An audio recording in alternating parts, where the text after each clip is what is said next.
UAE சுற்றுப்பயணத்தில் இருக்கிறார் நம்முடைய பிரதமர் மோடி. இந்த நேரத்தில் ஒரு செய்தி ஒன்று வெளியாகியிருக்கிறது. அது நிச்சயமாக நம்முடைய பிரதமரின் தலையில் இடி விழுந்ததற்கு ஒப்பான ஒரு உணர்வை கண்டிப்பாக ஏற்படுத்தும் என்று நான் நம்புகிறேன். என்ன அப்படின்னா, சில தினங்களுக்கு முன்பு உங்களுக்கெல்லாம் ஞாபகம் இருக்கும், கத்தர் நாட்டில் நம்முடைய இந்திய கப்பல் படையை சார்ந்த 8 பேர் பிடிக்கப்பட்டார்கள். அவர்களுக்கு தூக்கு தண்டனை விதிக்கப்பட்டது. இறுதியில் அந்த தூக்கு தண்டனை இல்லாமலாக்கப்பட்டு அவர்கள் விடுதலை செய்த நிகழ்வை நாம் பார்த்தோம். அந்த 8 பேரும் இப்போது இந்தியாவிற்கு வந்துவிட்டார்கள் என்பது கூடுதல் செய்தி. இது வந்ததற்கு பிறகு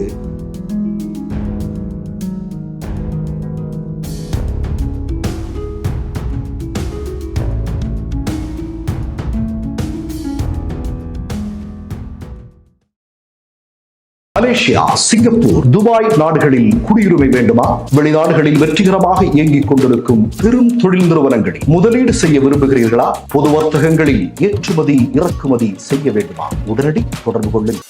மிஸ்டர் பர்ஃபெக்ட் எக்ஸ்ட்ரா கோல்டு திருமணமான ஆண்களுக்கு திருப்பு முனையை ஏற்படுத்தும் ஹலாலான இயற்கை வியாகரா. வயதான பலகினமா, சுகர் பலகினமா, இனி கவலை வேண்டாம், உடனே ஆர்டர் செய்யுங்கள்.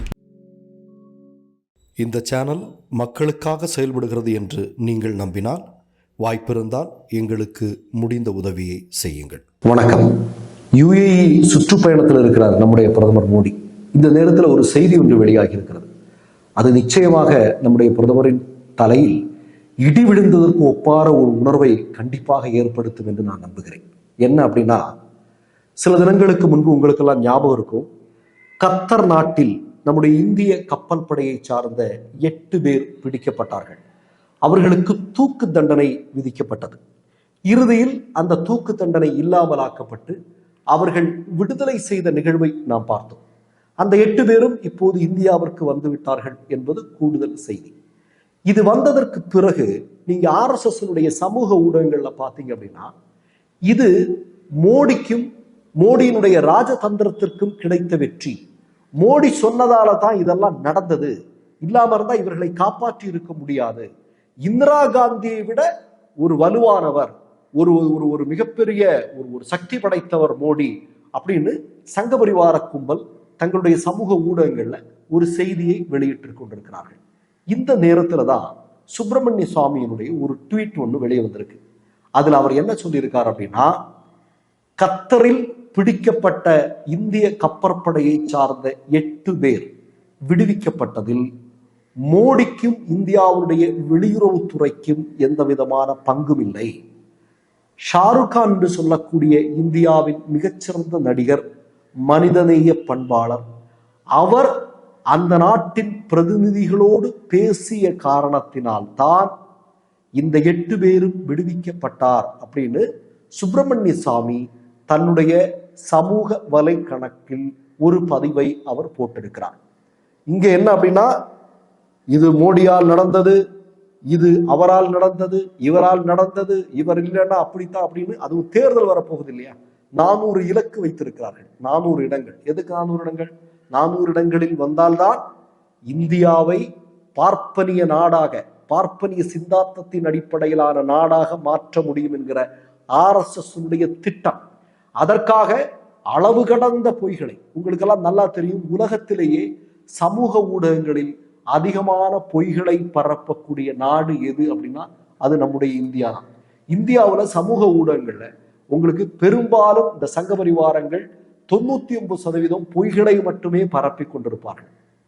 உங்களுக்கு இன்னொரு செய்தி கூட நான் ஏற்கனவே சொல்லியிருக்கேன். சமூக ஊடகங்கள்ல இன்னைக்கு நீங்க பாத்தீங்க அப்படின்னா 1,40,00,000 சமூக ஊடக கணக்குகளை சங்க பரிவார கும்பல் வைத்திருக்கிறார்கள்.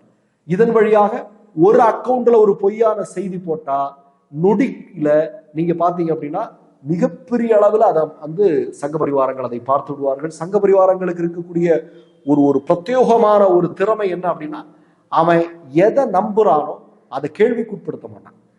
ஏன்னா அவனுக்கு தலையில மூளை இல்லை இல்லையா? 1340 கிராம் மூளை இருக்கணும் அவனுக்கு. ஆனா சங்கிகளுடைய தலையில இருக்கிறது 1340 கிராம் சாணி. அதனால அவன் என்ன போடுறானா அதை அப்படியே வாமிட் எடுக்கிறதா அவனுடைய வேலை.